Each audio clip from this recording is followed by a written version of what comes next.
नमस्कार, मैं आचार्य वीना चड्ढा। मेरा आप सबको नमस्ते, प्रणाम, आदाब, सत श्री अकाल और मेरे गुरुजनों को शत शत प्रणाम। आप में से हम सबको जब भी हमारी आपकी शादी का टाइम आया या आपके बच्चों की शादी का टाइम आया, हर बार आप इस समस्या से ज़रूर उलझे, मांगलिक और नॉन मांगलिक। ऐसा हुआ ना, जब भी आप रिश्ते के लिए कोई लड़का या लड़की देखी तो पता चला कि ये तो मांगलिक है, इसको कुज्जा दोष है, और ये कहकर पंडितों ने ना जाने कितना आपको डराया होगा और ना जाने कितनी कितनी तरह की आपको पूजा बताई, मोटी मोटी फीस ली आपसे, बहुत कुछ उपाय बताए। और ये भी कहा उन्होंने कि अगर हमने मांगलिक की नॉन मांगलिक के साथ शादी करते हैं तो या तो स्पाउस की डेथ हो जाती है, स्पाउस के ऊपर नेगेटिव इफेक्ट पड़ता है, या ससुराल वालों के साथ बहुत कुछ बुरा होता है। ऐसा ही सुना ना। आज मैं इसी टॉपिक पे आपसे बात करूंगी। ये कितना रेलिवेंट है, यह मांगलिक होता भी है या नहीं, या हमारे शास्त्रों में क्या लिखा है, ये जानने से पहले ये अच्छा होगा ना कि पहले हम ये देखें कि जो हमारे ट्रेडिशनल एस्ट्रोलॉजर हैं, हमारे पंडित हैं, वो क्या कहते हैं, मांगलिक का उनका क्या मतलब है। एक बार पहले उसको देख लें। उनका मानना ये होता है, हमारे होरोस्कोप में 12 घर होते हैं, 12 खाने होते हैं, ये हम सबको पता है। उनका कहना है कि जब हमारे होरोस्कोप में मंगल लगन में बैठा है, सेकंड घर में बैठा है, फोर्थ घर में बैठा है, सेवंथ घर में बैठा है, 8वें घर में बैठा है या 12वें घर में बैठा है, तो वो बच्चा, लड़का व लड़की मांगलिक है। ऐसा क्यों कहा उन्होंने? पहला, हम ये भी मानते हैं, शास्त्रों में लिखा है, मंगल ने जहां बैठा, या कोई भी प्लैनेट कहीं भी बैठता है और जहां वो देखता है, जैसे मैं यहां बैठी हूं और आपको देख रही हूं, तो मेरा जो मैं बोल रही हूं आपके ऊपर इम्पैक्ट आ रहा है। उसी तरह से मंगल जहां बैठता है, अपने से वो 4th घर को देखता है, 7th घर को देखता है और 8th घर को देखता है। यानी वो 3 जगह असर डालता है, जहां बैठा और जहां 3 जगह देखा, यानी 4 जगह उसका असर हुआ। जब वो लगन में बैठा तो उसने 4th घर को देखा, और 4th घर क्या होता है? हमारे घर की हैप्पीनेस होती है, हमारे सुख, हमारी सुविधाएं होती हैं। और 7th घर को देखा, 7th का मतलब होता है स्पाउस, लाइफ पार्टनर, उस पर इम्पैक्ट पड़ा। और 8वें घर को देखा, 8वें का मतलब होता है स्पाउस की एज, यानी जब उसने लगन में बैठा तो उसने 4th घर को, 7th घर को और 8th घर को, हैप्पीनेस को, स्पाउस को और स्पाउस की डेथ को देखा। और जब 2nd घर में आया तब उसने 8th घर को देखा, जो कि स्पाउस की एज है। जब 4th घर में आया तो उसने 7th घर को देखा, यानी लाइफ पार्टनर को देखा। उसके बाद जब 7th घर में आया तो उसने लगन को देखा और 2nd घर को, यानी फैमिली को देखा। और जब वो 8th घर में आया तो उसने 8th के साथ साथ 2nd को देखा। अब जब वो 12वें घर में आया तो उसने 7th घर को देखा, यानी स्पाउस को देखा। इसका मतलब हुआ कि 12 में से 6 जगह जब मंगल है तो वो बच्चा मांगलिक है और उसका नेगेटिव इफेक्ट पड़ रहा है। ये हमारे ट्रेडिशनल एस्ट्रोलॉजर कह रहे हैं, मैं नहीं कह रही।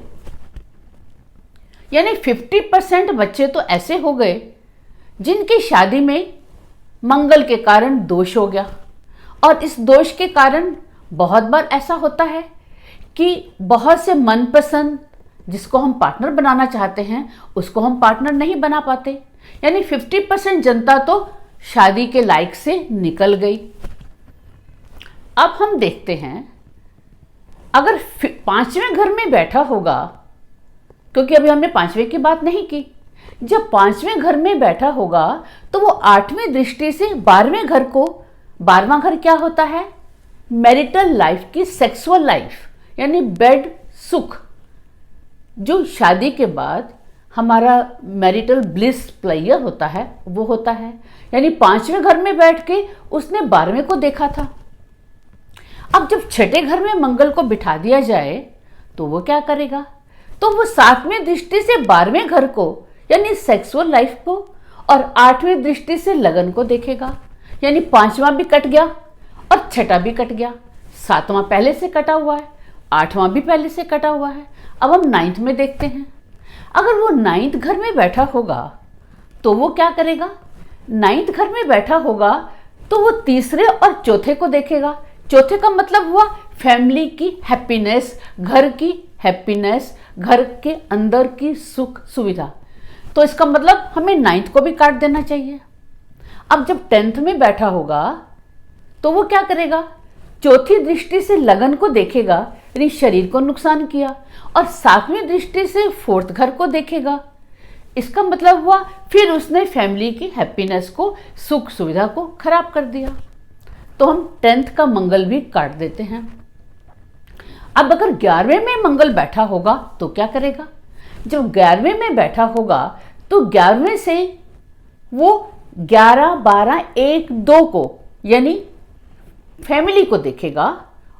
इसका मतलब 11वें को भी काट दिया जाए। तो हमने क्या देखा?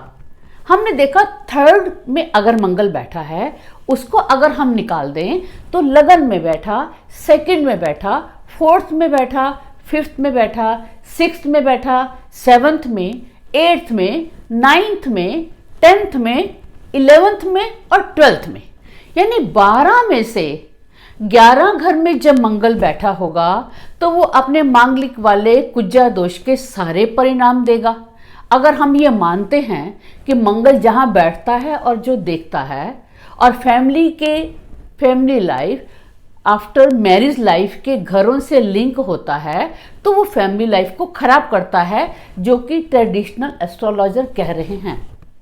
तो इसका मतलब हुआ कि पूरी दुनिया में लेस देन 1% लोग ऐसे हुए, क्योंकि 12 में से 11 तो काम खराब हो गया, यानी 12 में से 11 चले गए। लेस देन 1% लोग ही ऐसे हुए जो मांगलिक नहीं हैं। इसका क्या मतलब हुआ? इसका मतलब हुआ कि 11 लोग मांगलिक हैं तो चिंता करने की जरूरत ही नहीं। अगर मांगलिक हैं तो दूसरा भी मांगलिक होगा। जैसा कि कहते हैं कि मांगलिक की शादी मांगलिक के साथ। तो इसका मतलब हुआ कि 11 घर में अगर मंगल है तो अच्छा हुआ, और तीसरे घर वाला जो मंगल है उसको सोचना पड़ेगा कि मेरी शादी उसके साथ हो जहां मंगल ना हो।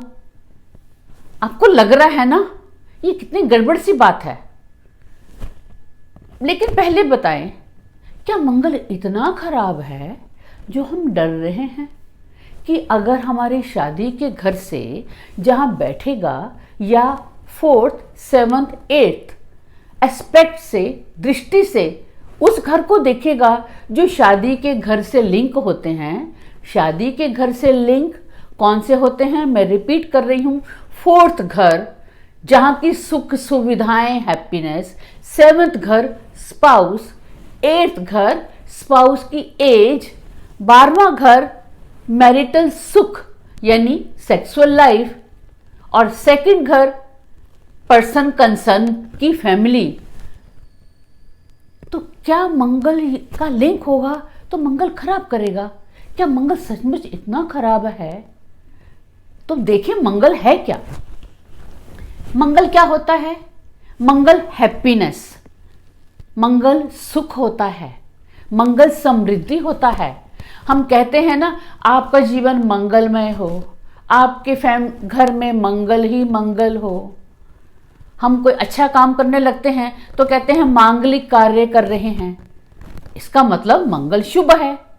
जहां मंगल होगा वो हैप्पीनेस होगी। मंगल शुभ हुआ, मंगल सुख हुआ। शादी का कार्ड छपता है तो सबसे पहले ऊपर मंगल शब्द लिखा जाता है, और हम कहते हैं हम मंगल कार्य करने जा रहे हैं। तो मंगल फिर बुरा कैसे हुआ? मंगल तो लाल है, मंगल तो जोश है, मंगल तो खून है। अगर खून ही नहीं होगा, व्यक्ति एनेमिक होगा, उसमें एनर्जी नहीं होगी, क्योंकि मंगल तो एनर्जी है। मेरे मंगल वाले वीडियो में आप देख चुके। अगर मंगल एनर्जी है यानी एनर्जी ही नहीं है, तो क्या मैरिटल लाइफ सुखी हो सकती है क्या? अगर पार्टनर में से कोई भी एनमिक है, उसमें एनर्जी नहीं है, तो क्या मैरिड लाइफ सुख होगी क्या? और मंगल क्या है? मंगल सेक्स है। मंगल आपस में अट्रैक्शन है। दो ऑपोजिट लोगों का अट्रैक्शन मंगल है। मंगल और शुक्र, पॉजिटिव और नेगेटिव एनर्जी, दो डिफरेंट एनर्जी, मंगल और वीनस। मंगल सेक्सुअल लाइफ है, मंगल अट्रैक्शन है। तो अगर अट्रैक्शन नहीं है तो वो क्या मैरिड लाइफ है? अगर सेक्स नहीं है तो क्या मैरिड लाइफ है? और मंगल क्या है? मंगल रक्षा करता है। मैंने बताया था ना, मंगल सिपाही होता है, मंगल रक्षक होता है, मंगल वीर होता है। तो यानी वो घर की रक्षा नहीं कर पाएगा, स्पाउस की रक्षा नहीं कर पाएगा। वो तो स्पाउस की एज की रक्षा कर रहा है, स्पाउस के सुखों की रक्षा कर रहा है। तो मंगल खराब कैसा हुआ? मंगल ही तो है जो हम शादी में लाल जोड़ा पहनते हैं। वो मंगल ही है जो माथे पे लाल कुमकुम लगती है, पाँव में लाल आलता लगता है, हाथों में लाल चूड़ियां और चूड़ा लगता है, मांग में लाल सिंदूर लगती है। तो मंगल तो सुख है, मंगल समृद्धि है, मंगल एनर्जी है। जहां मंगल नहीं होता वहां हमारी एनर्जी जीरो होती है, सेक्सुअल लाइफ जीरो होती है। तो मंगल तो सुख समृद्धि, मंगल भला है, मंगल कल्याणकारी है। तो मंगल बुरा कैसे हुआ? मैं अगर अपने घर में बैठी हूं तो क्या मैं अपने घर का बुरा करूंगी? अगर मैं अपने किसी को देख रही हूं, मैं खुद अच्छी हूं क्योंकि मैं कल्याणकारी हूं, और मैं जिसको देख रही हूं तो उसको तो मैं कल्याण ही दूंगी ना, उसको मैं सुख ही दूंगी। अगर मंगल ने कहाँ देखा शादी के घर से लिंक वाले घर में, तो वहां तो वो सुख देगा, वहां समृद्धि देगा, क्योंकि हम जैसे होते हैं दूसरों को भी वैसा देते हैं। अगर हम अच्छे हैं तो दूसरों को भी अच्छा देंगे। तो इसका मतलब हुआ कि अगर आप मांगलिक हैं और आपको पंडित कह रहा है, आपको एस्ट्रोलॉजर कह रहा है, तो घबराने की कोई जरूरत नहीं। मांगलिक दोष नहीं है। मैरिड लाइफ खराब होने के और कारण होते हैं जो मैं किसी और दिन बताऊंगी। स्पाउस की डेथ का मंगल से कोई लिंक नहीं है। जिस दिन हम पैदा हुए थे उसी दिन हमारी एज मिनट घंटों सेकंड में निश्चित हो गई है। उसका मांगलिक से शादी करना या नॉन मांगलिक की शादी से करना, किसी की एज पर कोई कुछ नहीं कर सकता, किसी के हाथ में नहीं है। इसीलिए आज से मंगल दोष के नाम पर ना डरना है, ना डराना है, ना किसी की बातों में आना है। मैरिड लाइफ की हैप्पीनेस और अनहैप्पीनेस आपके पैदा होते ही लिखी गई है कि कैसी होगी, उसका किसी उससे लिंक नहीं है। अब क्या करें हमारे पुराने एस्ट्रोलॉजर, ट्रेडिशनल एस्ट्रोलॉजर, जिनका astrology he bread and butter है, और उन बेचारों को टाइम ही नहीं मिला शास्त्रों को समझने का। जो शास्त्रों में लिखा है उसको गलत ढंग से डिकोड किया गया है, और वही डिकोड किताबों में चलता रहा, एक से दूसरा, दूसरे से तीसरा, उसी को ही समझता रहा। इसीलिए आज जरूरत है, एस्ट्रोलॉजी एक सुपर डुपर साइंस है, उस साइंस को समझने की। जिस दिन आपको वो साइंस समझ में आ जाएगी, आप दकियानुसी और ट्रेडिशनल बातों को भूल जाएंगे। एस्ट्रोलॉजी कोई वहम नहीं है और कोई डर नहीं है, कोई छलावा नहीं है। इसीलिए अगर आप मांगलिक हैं तो आप खुश होइए। अगर आप नहीं मांगलिक हैं, यानी तीसरे घर में मंगल बैठा है, फिर आप सोच सकते हैं कि अरे भाई मैं तो मांगलिक नहीं हूं। तीसरे घर के अलावा जहां भी बैठा है, आप समझिए आप मांगलिक हैं। आप खुश रहिए और आश्वस्त रहिए और किसी की बातों में ना आइए। मेरा ये वीडियो अधिक से अधिक उन लोगों को शेयर करें जिनके बच्चों की शादी का टाइम है, जो शादी के लिए परेशान हैं और मांगलिक के कारण अपने मन चाहे लड़के या लड़की से शादी नहीं कर पा रहे हैं। आप हमेशा खुश रहें और मेरे वीडियो को अधिक से अधिक शेयर करें। धन्यवाद।